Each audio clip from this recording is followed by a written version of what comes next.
राम राम, जय हिंद। देखो यार, पढ़ते समय कंफ्यूज मत हो कभी भी। कंफ्यूज का मतलब ये है कि अगर तुम किसी भी एग्ज़ाम को लेके कंफ्यूज हो रहे हो, किसी भी सिलेबस को लेके कंफ्यूज हो रहे हो, या फिर कोई सवाल समझ में नहीं आ रहा है, कुछ टॉपिक समझ में नहीं आ रहा है, वो कन्फ्यूज़न की हम यहाँ बात नहीं कर रहे हैं। वो कन्फ्यूज़न आम अभी हमें हो गई कन्फ्यूज़न, देखो ठीक है। तो ये कन्फ्यूज़न आम होती है, जो सबको होती है और होती रहती है, होती रहनी चाहिए। इस कन्फ्यूज़न की हम बात नहीं कर रहे हैं। हम बात कर रहे हैं उस कन्फ्यूज़न की, तुम्हारे जो होते हैं किसी भी जॉब से रिलेटेड कन्फ्यूज़न। वो कि अगर यार हम इस नौकरी में लग भी गए तो हम करेंगे क्या। हम तैयारी तो ताबड़तोड़ कर रहे हैं, लेकिन जिस समय हम इस जॉब में लग जाएंगे उसके बाद मेरा काम क्या होगा, या फिर हम ये जो प्रेशर यहाँ मिलेगा वो हैंडल कर पाएंगे, ये जो चीज़ें यहाँ पे मिलेंगी हम वो झेल पाएंगे। ये वाली कन्फ्यूज़न की हम बात कर रहे हैं यहाँ पे। तो देखो, सबसे पहली बात यहाँ पे ये समझ लो एक चीज़, कि हम हमेशा कहते हैं जब भी किसी भी सरकारी नौकरी की तैयारी करने के लिए उतरो, उसकी बैकग्राउंड हिस्ट्री चेक कर लिया करो।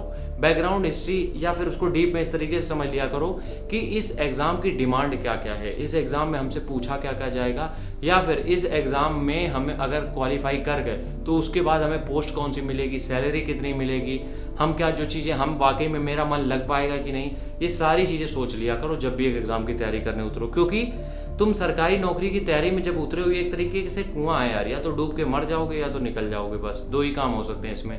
तो जब तुम इसमें डुबकी लगाने जा ही रहे हो तो कूदने के पहले पहले पूरा समझ लो कि कुएं के अंदर गहराई कितनी है, गहराई में पहुंचने के बाद क्या होगा, और अगर इससे क्वालिफाई कर भी गए, बाहर निकल भी गए, तो हमें कौन सी जगह पे बैठा दिया जाएगा। ये सारी चीज़ें तुम्हारे दिमाग में तैयारी करने से पहले, जब तुम अपनी पहली क्लास ले रहे हो उसके पहले ही क्लियर होना चाहिए ये सब बातें। क्योंकि ये सब बातें जब क्लियर होती हैं ना, तो उसके बाद कन्फ्यूज़न नहीं रहती दिमाग में कोई। और जब जब तुम दो चीज़ों में कन्फ्यूज़न होगी तुम्हें, जब जब तुम्हारा मन करेगा दो नाव में पैर रखने का, तब तब तुम फैलोगे, तब तब तुम्हारी टांगें चिरेंगी और तुम फैलोगे। तो कहने का मतलब क्या है यहाँ पे, कहने का मतलब इतना सा है, पढ़ाई में कभी भी कन्फ्यूज़न नहीं होना चाहिए। सिलेबस में कन्फ्यूज़न हो सकता है, कोई क्वेश्चन में कन्फ्यूज़न हो सकता है, हर चीज़ में कन्फ्यूज़न ओके है। लेकिन पढ़ाई डायरेक्ट एक, अगर हम डायरेक्ट किसी पढ़ाई को इंडिकेट करें तो उसको लेके तुम्हारे दिमाग में कन्फ्यूज़न नहीं होना चाहिए, नहीं होना चाहिए। क्योंकि वो कन्फ्यूज़न अगर आ गया तो तैयारी में तुम अपना 100% कभी नहीं दे पाओगे, और 100% नहीं दे पाओगे उसका मतलब बस इतना सा है कि तुम फिर उस एग्ज़ाम को हल्के में लोगे, बिल्कुल भी उसको ज़्यादा फोकस करोगे नहीं उस पर, ठीक है। तो इस बात का ध्यान रखना, कभी भी जब भी किसी भी एग्ज़ाम की तैयारी करने उतरो, उस एग्ज़ाम के बारे में पहले जान लो कि एग्ज़ाम चाहता क्या है, उस सिलेबस के बारे में जान लो कि सिलेबस हम ख़त्म कर पाएंगे कि नहीं, उस पैटर्न के बारे में जान लो। और सबसे ज़्यादा जो तुम्हें जानना है वो दो चीज़ें।